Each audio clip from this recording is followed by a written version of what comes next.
Guys, this is the Epiphany. Today's video is all about shoutouts. In this video, I'm going to be giving a shout out to all YouTubers who have helped me in something, or I've learned something from watching their videos. And basically, all of these channels are YouTubers who have voice commentary. There are obviously other channels that I've watched, but I will not be mentioning them since they don't have any commentary. I believe that commentary is a very important aspect of making Dofus videos, because the viewers actually need to understand what works and how the fight mechanics work and such. Thank you to everyone who has supported my channel. I'm at 775 subscribers now. Thanks for all the questions, any advice you've given me about Harper Mage, anything like that. It's been a long run. But in this video, I'll be giving a shout out to some Dofus YouTubers who have helped me, and I'm also going to be explaining to you why they helped me or how they can possibly help you if you check out their videos. A link to each of the channels will be in the description box below. Okay, so the first guy I need to mention is Dofus Reflex. He's actually a team of two. It's Ability and it's a rogue named Ability, and I think it's a Fogonaut named Misha. The two of them have access to this YouTube account and they make videos. I'm pretty sure that this English channel is the most subscribed English channel that exists right now. They haven't uploaded recently, but their channel has a lot of tutorials on classes, some tutorials on Karma's making, English for maging guide as well, leveling up maging tutorial, some boss fights for the Dofus eggs as well, so that's pretty nice.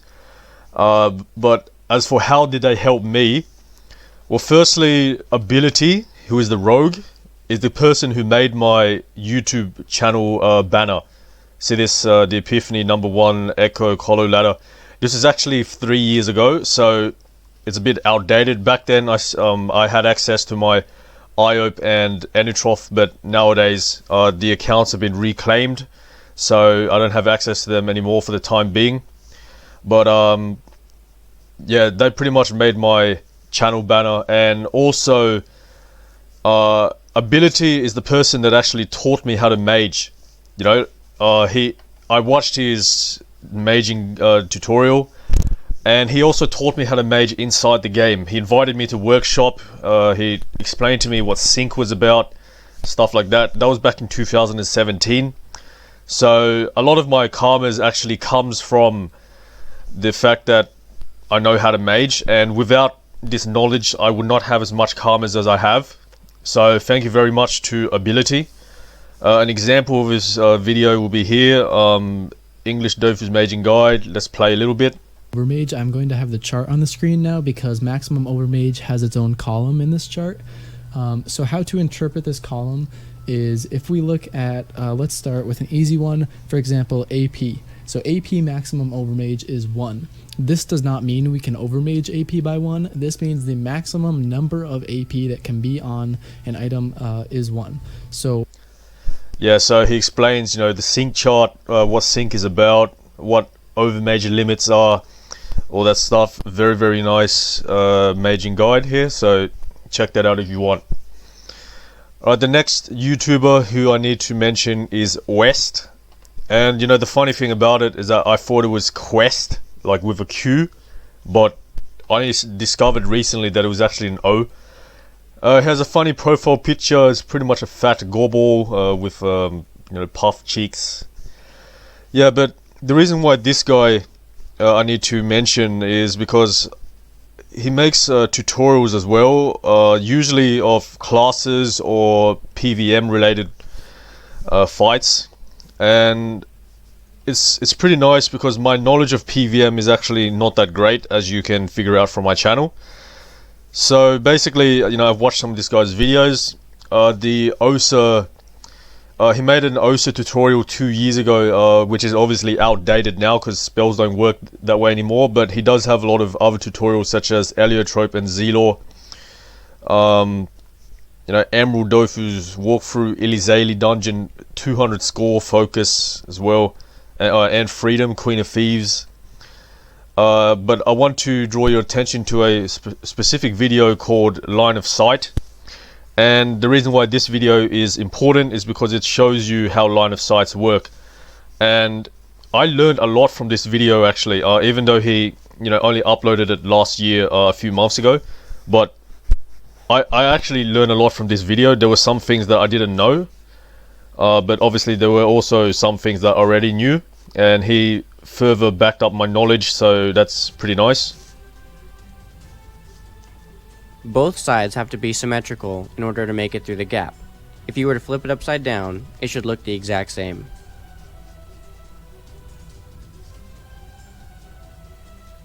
When it comes to line of sight, cell patterns use cell mirroring first and then continue with the same pattern you choose to go through the objects. In order to make a pattern, the cell mirroring must be relatively small so that you can repeat it a few times and it stays on the map. The reflected cells from cell mirroring are the starting and stopping cells for the pattern. You overlap them and count out the pattern however many times. Only on those Alright, so this particular line of sight is actually a very, very common one. It's in the shape of an L.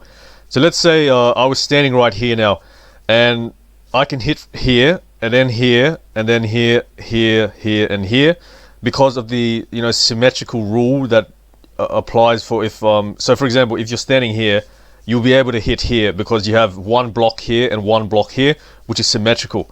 So it's basically that L shape that allows you to hit very far distances. And how see this one going to here is an L shape, this one going to here is an L shape as well, and so on.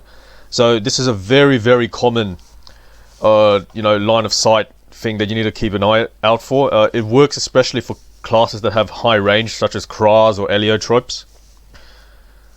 Yeah, but that's Ouest. Alright, the next guy I want to mention is TheWanted. This guy is a very, very good PvPer back in the days of 2012, 2013. Unfortunately, he stopped playing the game.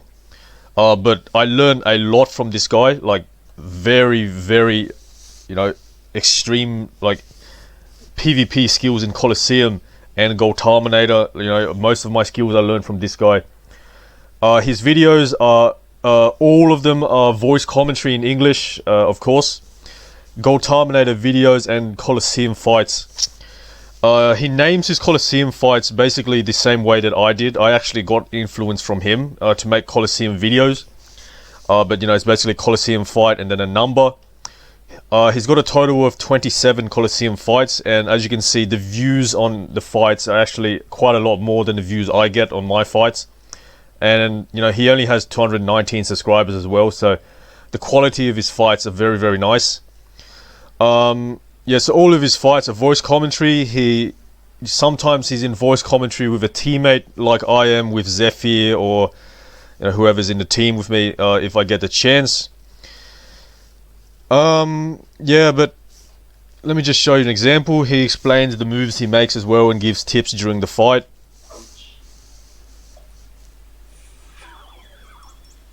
I moved one to the right because otherwise the sacker can just pull me. These are a few little things you should be careful for, so make sure you pay attention. There is also a different situation where he gets mad at his teammate for screwing up. What is he doing? Oh my god. It's a failure. Yeah, so he shows emotion, which is, sometimes I do that, I get mad at teammates for stuffing up. Yeah, but all of his fights very, very nicely explains how the fight goes, why he makes moves and such, strategies in the fight as well. Even though the videos are 8 years old, most of the mechanics of the fight still apply to nowadays. It's just the actual spells themselves that are different in the game. But yeah, I highly recommend watching this guy out. He inspired me to make Colosseum fights. Alright, the next person I want to mention is actually a newer person who started not long ago. He's at 434 subscribers. His name is Benjamight Gaming. I haven't watched many of his videos, but basically the idea of his videos is explaining how to make karmas, and that appears to be the main theme of his channel. And You know, so a lot of people ask me to make a guide on how to make karmas because they see I have like 800 million karmas. And I always refer them to this channel because I think that this guy explains quite well how to make karmas.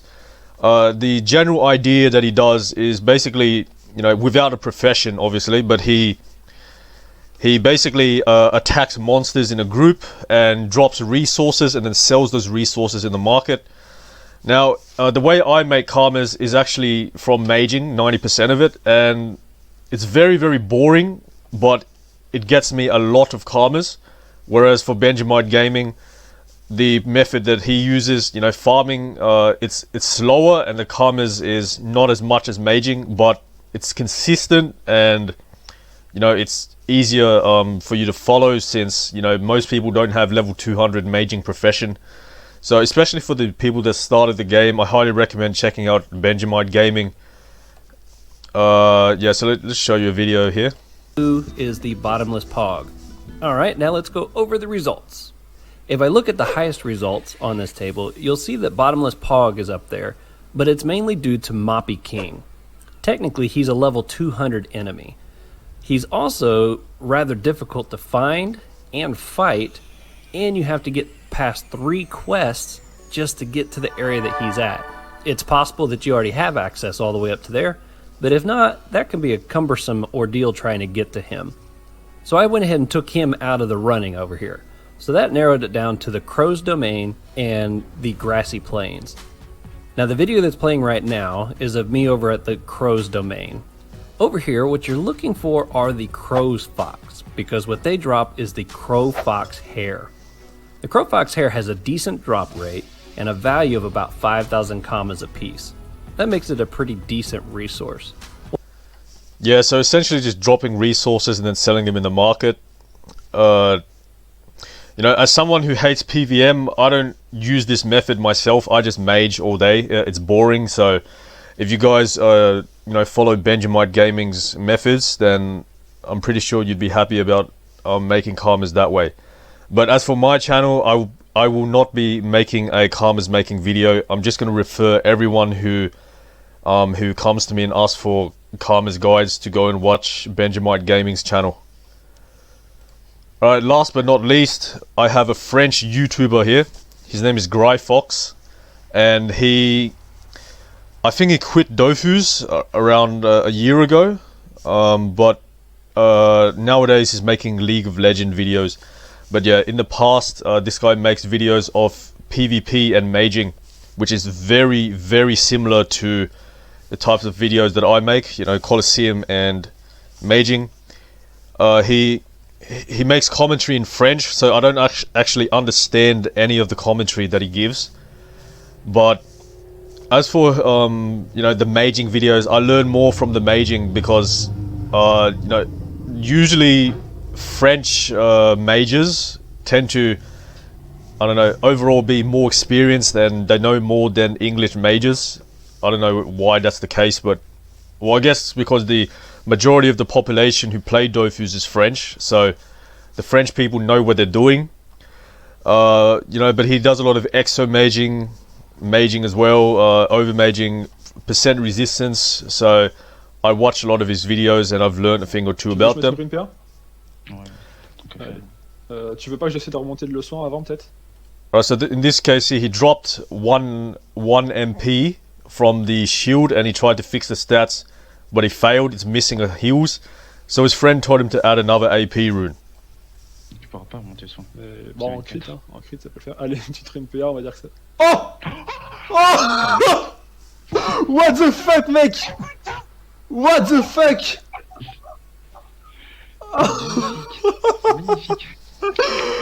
Oh, le délire.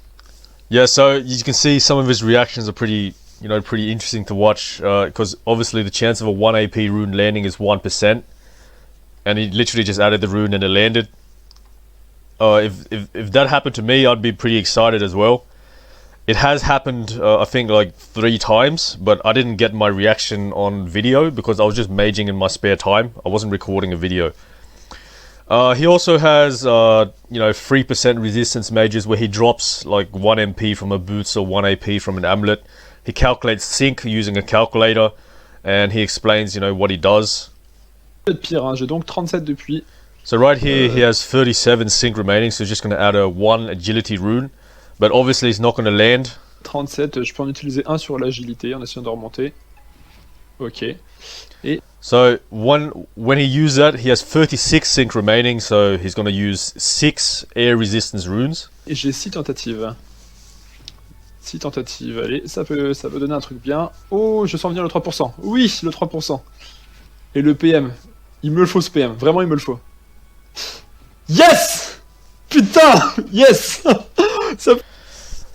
Even though I don't understand, you know, 99% of French commentary and words, you know, I know that malediction means curse, so he thinks this item is cursed, so that's why when he actually landed the MP back, he was very happy. And, you know, if you're watching maging videos, you don't really need to understand what the guy is saying. You can tell by, you know, the sync calculations that, you know, 36 sync left, that's enough for 6% resistance attempts, so he did 6 of them. But yeah, that concludes the video for today. If you made the video, then congratulations, because all of you guys that, you know, I mentioned in this video greatly helped me in my journey to be a Dofus YouTuber. The YouTubers I mentioned today will be in the description box below if you want to check those channels out. Thanks for watching, and I'll see you in the future.